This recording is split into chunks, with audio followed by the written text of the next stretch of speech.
Bienvenidos a un nuevo podcast de SOGUC. Soy Begoña Pérez Valderrama, oncóloga médica del Hospital Universitario Virgen del Rocío de Sevilla, y conmigo se encuentra la doctora María José Méndez Vidal, oncóloga médica del Hospital Universitario Reina Sofía de Córdoba. Buenas tardes, Maríajo. Hola, Bego. Acompañándonos en esta edición se encuentra con nosotros una experta oncóloga en el tratamiento de los tumores geniturinarios, la doctora Teresa Bonfil, del Hospital Universitario Pal Taulí de Sabadell, Barcelona.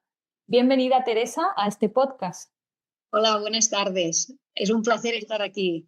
Hoy vamos a hablar de los trabajos más importantes de cáncer urotelial presentados en esta edición del Congreso Americano de Oncología Médica, ASCO, que se ha celebrado del 29 de mayo al 2 de junio en Chicago. Teresa, ¿qué destacas este año del Congreso en carcinoma urotelial? Pues este año han habido presentaciones muy interesantes. He dividido la presentación en dos grandes bloques, uno en tumor localizado y otra en enfermedad avanzada. Así que si queréis, vamos allá. La primera parte, que es enfermedad localizada, tenemos que hablar de enfermedad no músculo-invasiva y os voy a situar en tumores no músculo-invasivos de alto riesgo. A pesar de hacer tratamiento con BCG, el 40% de los pacientes experimentarán una recurrencia en los primeros 2 años. Y aquí se enmarca el estudio presentado, que es el estudio CREST. Este estudio se ha presentado en el Congreso Americano de Urología y publicado en Nature recientemente. ¿Y de qué se trata este estudio? Pues es un estudio fase 3 con una N importante de pacientes, 1.055 pacientes BCG naive de alto riesgo. Estos serían los CIS, los T1 y los TA de alto grado. Y hay 3 brazos de tratamiento. El brazo A es Ansalimab, que es un anti-PD1 subcutáneo más BCG de inducción y más mantenimiento. El brazo B, que es Ansalimab más BCG de inducción, este sin mantenimiento. Y el brazo C, que es BCG de inducción y mantenimiento, que sería el tratamiento estándar. El objetivo principal era supervivencia libre de evento y es un estudio positivo cuando se compara el brazo A, que es Ansalimab más BCG de inducción y mantenimiento, versus el brazo C, que es el tratamiento estándar con BCG, con una hazard ratio del 0,68 y esto quiere decir una reducción del riesgo de evento de un 32%. Además, a partir de los 24 meses, cada vez vemos que hay más separación de las curvas y aumentando el beneficio, que esto es muy típico, ¿no?, de la inmunoterapia. Aparte también decir que el riesgo de recaída de alto grado no músculo invasiva es un 50% superior en el brazo estándar de BCG inducción más mantenimiento que el brazo experimental. Así, la recurrencia de alto grado es un 7,4% en el brazo experimental versus un 15% en el brazo estándar. En esta ASCO se presentó un análisis exploratorio según estadiaje tumoral de la supervivencia libre de evento. ¿Y dónde se ve que hay más beneficio? Pues en los CIS. En los CIS la hazard ratio cae hasta el 0,53 y en los PT1 sigue habiendo este beneficio del 0,63 y lo que se ve es que prácticamente no se benefician los PTA de alto grado. También se presentó que el beneficio es independiente de la expresión de PDL1. Y también se presentó la comparación del brazo B de BCG de inducción con Ansalimab versus BCG de inducción y mantenimiento y se ve que no hay diferencias estadísticamente significativas, curvas claramente solapadas. De ahí la importancia de la estrategia de mantenimiento con BCG. En cuanto a toxicidad, decir que es una toxicidad manejable. La toxicidad grado 3-4 es superior, evidentemente, en el brazo experimental de un 15%. La mayoría sí que es verdad que eran alteraciones analíticas que se solucionaban con tratamiento de suplementación hormonal.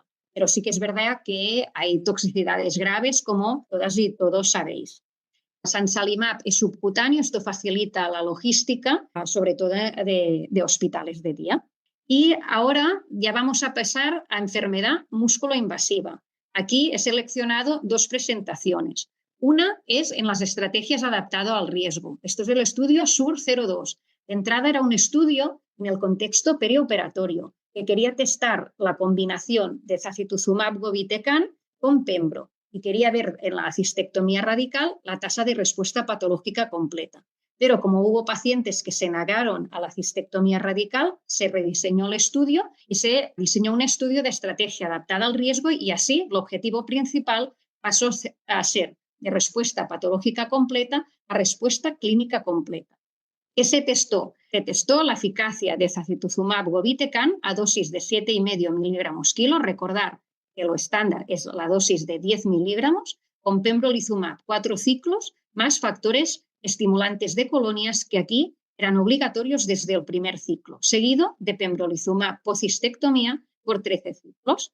La población del estudio eran pacientes T2, T3B, N0, M0, ECOG 0,1 que tuvieran contraindicación o que rechazaban tratamiento con cisplatino o con quimioradioterapia. Luego, después de hacer esta estrategia, ¿no?, de entrada de neoadjuvancia, se reunía el comité evaluador y evaluaban la respuesta en función de la resonancia y el TAC y decidían si el paciente iba a cistectomía radical o a RTU. Se presentan los resultados de eficacia de 36 pacientes evaluables con una respuesta clínica completa del 44%, estos son 16 pacientes, con una tasa de downstaging de enfermedad no musculoinvasiva del 56% y con una mediana de seguimiento de casi 12 meses, el 100% de pacientes con respuesta clínica completa están libres de evento con una vejiga intacta. En cuanto a toxicidad, se presenta la toxicidad de 49 pacientes, es decir, que es una toxicidad muy aceptable, grado 3-4 del 18,4%, sin muertes relacionadas con el tratamiento. Y esto se debe a la disminución de dosis de SACI y a los factores estimulantes de colonia. También en esta presentación se presentó un análisis muy bonito, genómico y transcriptómico, que los pacientes con respuesta clínica completa a SACI más pembro estaban enriquecidos con mutaciones de ERB2 y también tenían un tumor mutational burden alto. También estaba enriquecido con subtipos luminales y firmas en mismatch repair. Así que, bueno, es un estudio, ¿no?, bonito, un estudio más de las estrategias adaptadas al riesgo. El segundo estudio que os voy a presentar es el estudio Niagara, que se presentaron los datos del análisis de ctDNA. Sabéis que es un estudio positivo el Niagara, todos lo conocéis, es, ¿no?, la combinación de quimio con durva versus quimioterapia sola. Es un estudio, ¿no?, que fue positivo por supervivencia libre de evento, supervivencia global y tasa de respuestas patológica completa. En esta ASCO se presentan, como ya he dicho, los análisis de ctDNA por el test de Signatera y se mira el ctDNA en el screening, precistectomía y postcistectomía. Son datos interesantes. Recalcar que de todos los pacientes del estudio Niagara, que eran 1.063 pacientes, aquí se presentan los resultados de 462 pacientes. ¿Por qué? Pues porque no todos firman el consentimiento para muestras y todos de los que firman el consentimiento de muestras no son todos evaluables. Por lo tanto, la población del estudio analizada para ctDNA es de 462 pacientes. Tenemos una tasa de detección de ctDNA basal con el test de Signatera del 57%, similar en ambos grupos de tratamiento. ¿Y qué vemos? Que el ctDNA tiene un valor pronóstico muy importante por sí solo, tanto en el basal, pre y postcistectomía. Los pacientes que en el screening tienen un ctDNA negativo tienen mejor supervivencia libre de evento, tanto independientemente del brazo de tratamiento que les toca. Los pacientes que limpian ctDNA precistectomía también tienen mejor pronóstico en cuanto a supervivencia libre de evento. Y la supervivencia libre de enfermedad también es mejor postcistectomía en los pacientes con ctDNA negativo. El clearance de ctDNA después de tratamiento neoadyuvante es un 13% superior en los pacientes con durva versus el brazo control. Pero la negativización de ctDNA precistectomía, que nosotros pensábamos que nos ayudaría a correlacionar con la respuesta patológica completa, no ha demostrado estos resultados. De hecho, un 49% de los pacientes con ctDNA negativo no tienen respuesta patológica completa. Lo que sí que es muy infrecuente es que en caso de ctDNA positivo tengan una respuesta completa patológica, que esto pasa en muy poquitos casos, en un 3% de los casos. Los pacientes, evidentemente, que van mejor al fin del tratamiento postcistectomía son los que tienen ctDNA tumoral negativo y respuesta completa patológica. Los pacientes con ctDNA negativo después de cistectomía y que obtienen respuesta completa también se benefician de la combinación y hasta aquí la enfermedad localizada. Teresa, tú con los resultados del Niagara, un poco también viendo los del SURE, ¿no?, que son un poco contradictorios en cuanto a cómo medir la respuesta clínica, ¿no?, con el ctDNA negativo que parecía que había varios estudios que decía que un CTDA negativo podía predecir respuesta completa patológica, pero en el Niágara se dice claramente que no, ¿no? ¿Cómo crees que al final quedará el tema de la incorporación del DNA circulante para esta respuesta clínica? El ctDNA de por sí yo creo que no va a ser el que nos va a hacer decidir si el paciente se tendrá que hacer cistectomía o no. Por sí solo, seguro que no, con los resultados del Niagara. Yo no sé si el ctDNA tiene el Niagara es plasmático, a lo mejor el urinario en una enfermedad localizada tendrá más valor, se tendrá que ver. Y seguramente la idea será sumar diferentes pruebas, ¿no? Con la resonancia, algunas otras pruebas de imagen, algunos dicen incluso el PET-TAC, ¿no? La RTU, diferentes pruebas que al final nos ayudarán a decidir mejor si el paciente tiene que realizarse o no la cistectomía o la recomendación de hacerlo. ¿Y te parece interesante del otro estudio que has comentado, del SURE, con sacituzumab, que en el análisis transcriptómico que presentan, esos pacientes que tienen una mejor respuesta son los luminales? ¿Te parece eso mejor para predecir un PT0 que tener en cuenta, por ejemplo, eso, ctDNA o otro tipo de factores? A mí me ha parecido muy interesante el análisis genómico y transcriptómico que hace el estudio SUR-2, pero sí que es verdad que se analiza la respuesta a Zazi más Pembro. Y en esta población, ¿no? En este tratamiento es lo que hay, estos pacientes enriquecidos con subtipo luminal y con alteraciones de HERV2, ¿no? No sé si en otras combinaciones de tratamiento sería el mismo grupo de pacientes, ¿no? Y esto yo creo que será interesante de cara, pues cuando se diseñen, ¿no? Estudios de estrategia adaptada al riesgo, mirar todos estos perfiles genómicos y transcriptómicos en cada combinación, si realmente se reproduce o no. Claro, todos los estudios que hay con quimio, ¿no? Que está el de Galsky, que es con cis, gem-nivo y los retain, que era un poco estrategia basada en mutaciones, han sido negativos los dos. En ninguno de los estudios han visto que haya ningún perfil claro, ¿no? Sí. Sí, pero yo creo que es interesante, ¿no? Porque, no sé, el DNA está muy bien, el DNA circulante, pero como tú dices, a lo mejor el urinario o combinar varias cosas, ¿no? Porque a día de hoy, claro, lo interesante del Niágara para mí es identificar perfectamente a estos pacientes, ¿no? Que hacen una respuesta tal que podríamos evitarles una cistectomía, que el número no es bajo. Pero claro, al final lo difícil es identificarlos. Exacto. Siempre hablamos del ctDNA últimamente como prometedor, el ctDNA urinario, pero lo cierto es que cuando revisas es el que menos validado está. Una vez que lo determinan, no, la técnica no está tampoco muy clara y además no necesariamente viene en el caso de una neoadjuvancia de vejiga de la vejiga, que puede venir de todo el trayecto, ¿no? Con lo cual yo creo que todavía es verdad que aunque nos parece muy fácil, porque es verdad que recogerlo, yo creo que sangre de momento está más evolucionado, ¿no? Y que probablemente sea el que en todo caso implantemos en algún momento de la enfermedad, no sé en cuál. Bueno, pues seguimos si quieres, ¿no? Venga, pues pasamos a enfermedad metastásica y vamos a la primera línea. A la primera línea os quiero comentar el estudio CheckMate 901. Es un estudio que ya lo conocéis, es un estudio multibrazo y multicorte. Y aquí en esta ASCO se presentan los resultados, o sea, la parte de pacientes AMFIT para cisplatin.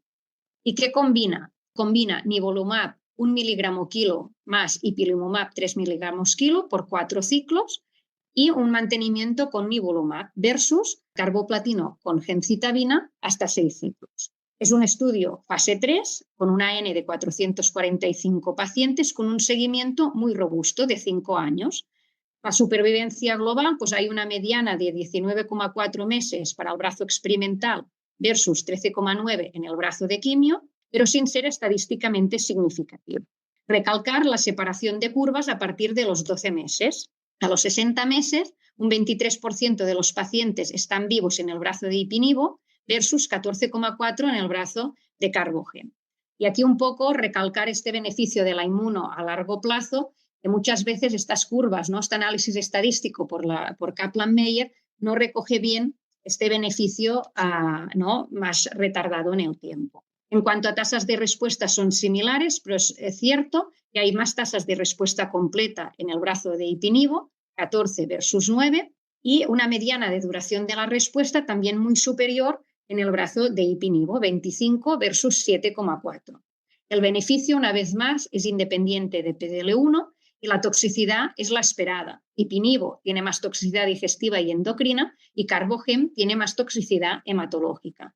Es decir, que yo pienso que probablemente hay pacientes que se podrían beneficiar solo de inmuno. El problema es cómo identificar estos pacientes. El siguiente estudio que os quiero comentar es el Javelin Blooded Medley. Es un estudio de intensificación de la estrategia de mantenimiento.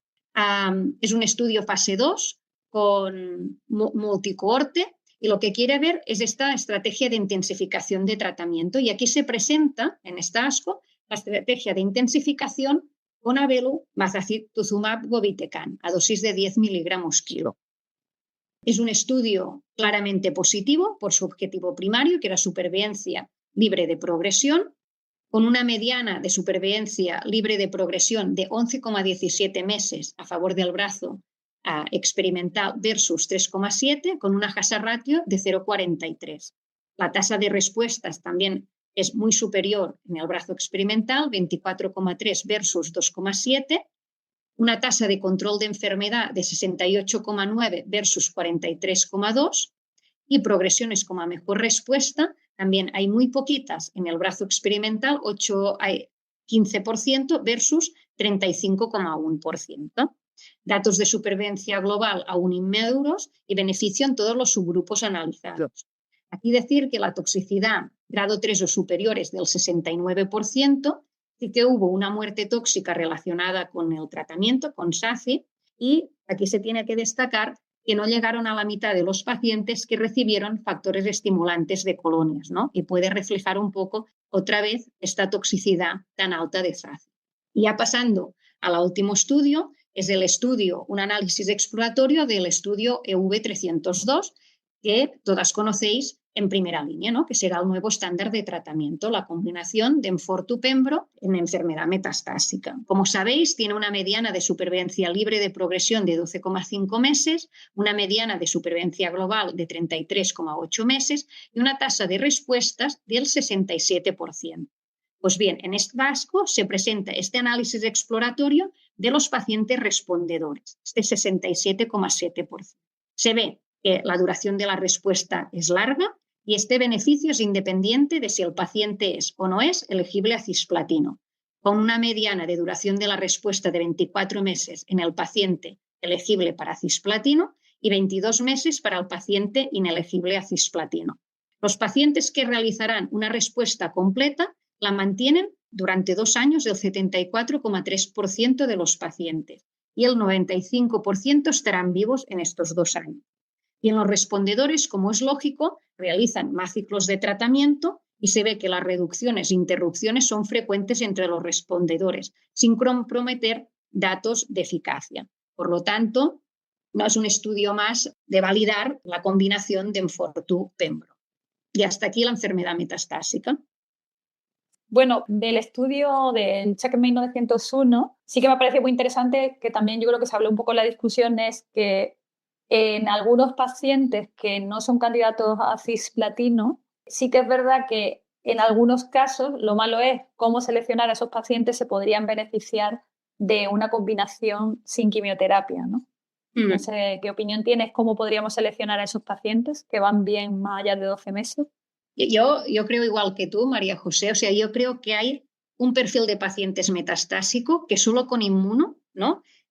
Podríamos conseguir respuestas muy largas en el tiempo, ¿no? Y estas son las curvas que he explicado anteriormente. El problema es cómo seleccionarlos, porque ya hemos visto que PDL1 es un mal biomarcador y realmente no tenemos la forma de distinguirlos hoy por hoy. No sé si con un perfil genético como inmunológico, no sé, pero a mí me gustaría poder seleccionar estos pacientes. Además que es una pena. Yo que tuve algún paciente que entró con Ivo-IPI es que están en respuesta completa, mantenida y con una calidad de vida estupenda, ¿no? El tratamiento finaliza a los 2 años, o sea que en realidad es un esquema cómodo, pero claro, como decís, no podemos seleccionar, ¿no? Y también es muy interesante el Javelin, ¿no? La combinación de Sacituzumab govitecan con Abelu. Bueno, está pendiente de datos maduros de supervivencia, pero a priori, ¿no? Los datos son muy, muy buenos. A mí me parece un esquema complicado porque hace al paciente venir un montón de veces semanalmente, no cuadran los ciclos nunca bien Y luego es verdad que no es muy llamativo la toxicidad, ¿no? Que el 70% tenía toxicidad grado 3, pero como dato de mantenimiento me parece muy interesante, ¿no? Una diferencia tremenda en las curvas. Probablemente ya hemos aprendido a manejar mejor el fármaco, ¿no? Y que usándolo mejor, con factores desde el principio en pacientes de alto riesgo de neutropenia, que quizás se consiga, pero claro, tiene que dar datos a largo plazo de supervivencia porque solo de momento conseguir una PFS con una mayor toxicidad grado 3-4, si luego no hay beneficio, hombre, no hay color con el mantenimiento de inmuno sola, ¿no? Lo que pasa es que los datos de PFS y de tasa de respuesta y de progresión son como muy llamativos, ¿no? Hay mucha diferencia entre los dos.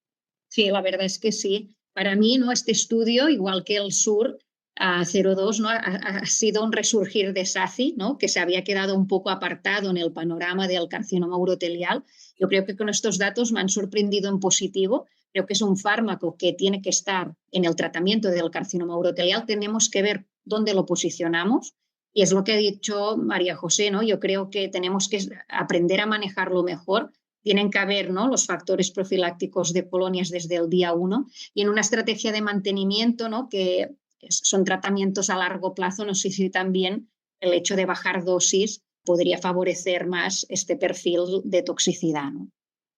Bueno, yo creo que hay que esperar a datos. También yo creo que están esperando a los datos de las otras dos cohortes, que es con Nectar y con el anti-TIGIT, que hasta donde yo sé no están yendo muy bien, pero entonces no sé, porque yo creo haber escuchado que se iban a plantear incluso hacer un fase 3 con SACI para hacer contra Belumab. Pero bueno, me imagino que estarán esperando al resto de cohortes y ver un poco finalmente cómo queda el estudio de supervivencia en el fase 2, ¿no? Pero bueno, veremos. Querían hacer una reunión, ¿no? Ahora de Sí. investigadores, me imagino por capturar todas las ideas que tenemos. Yo creo que, como tú has dicho, Bego, primero lo que habría que adaptar es el esquema lo más cómodo posible para el enfermo, ¿no? O bien adaptando la periodicidad de la inmuno o la periodicidad del SACI, pero hacerlos venir tantas semanas seguidas en un esquema de un paciente metastásico y que puede vivir lejos. Y luego sí que es verdad que yo estoy de acuerdo también con Teresa y contigo, que es un resurgir en carcinoma urotelial, porque es verdad que es otra diana, no es el mismo target que en Fortumab, y bueno, puede resultar interesante tener otra línea más, ¿no? Que tenga un efecto diferente y otro fármaco más adicional en el panorama. Bueno, pues muchas gracias, Teresa, por tu magnífico resumen. Sin más, nos despedimos hasta el siguiente podcast.